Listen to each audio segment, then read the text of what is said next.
இருக்கேன். ஓம் பொண்டாட்டி ஓம் பிள்ளையா இருந்தா அப்படின்னு ஒரு கேள்வி வருது. என் பொண்டாட்டியா இருந்தா அவளுடைய பார்ட்னர் தான் நான். She is not my slave. அவளுடைய வாழ்க்கையை வாழ்வா, என் வாழ்க்கையை நான் வாழ்வேன். ஓகேவா? 2 பேரும் கலந்து ஆலோசித்து தான் எல்லா விஷயங்களையுமே பண்ணுவோம். ஓகே, இது ஒன்று. நானும் ஒரு கிராமத்து பின்புலத்திலேருந்து வந்தவன்றதுனால நிறைய விஷயங்களை படித்து புரிஞ்சு தெரிஞ்சு தான் இந்த வாழ்க்கையை நான் வாழ்ந்துட்டு இருக்கேன். இது ஒன்று. 2வது, உங்கள் பொண்ணாக இருந்தா அப்படின்னு நீங்கள் சொல்கிறீங்களே, உங்களை மாதிரி முற்போக்கு பேசிட்டு என் பொண்ணை இந்த ஜாதியெல்லாம் கல்யாணம் பண்ணணும், இதை தான் நீ செய்யணும் அப்படின்னு நான் சொல்கிற ஒரு அப்பா நான் கிடையாது. நல்லா படிக்க வைக்கிறது மட்டும்தான் என் வேலை. திருமணத்திலிருந்து, வேலையிலிருந்து, குழந்தை பேரிலிருந்து அது அவளுடைய முடிவு, என் மகளுடைய முடிவு.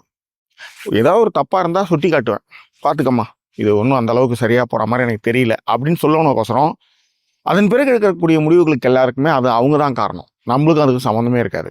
ஏனென்றால் உங்கள் பிள்ளைகள் உங்கள் பிள்ளைகள் அல்ல, அவர்கள் அவர்களுடைய வாழ்க்கையை வாழ வந்தவர்கள் என்ற கலீல் ஜிப்ரானுடைய வரி தான் நான் மோஸ்ட்லி ஃபாலோ பண்ணுவேன்.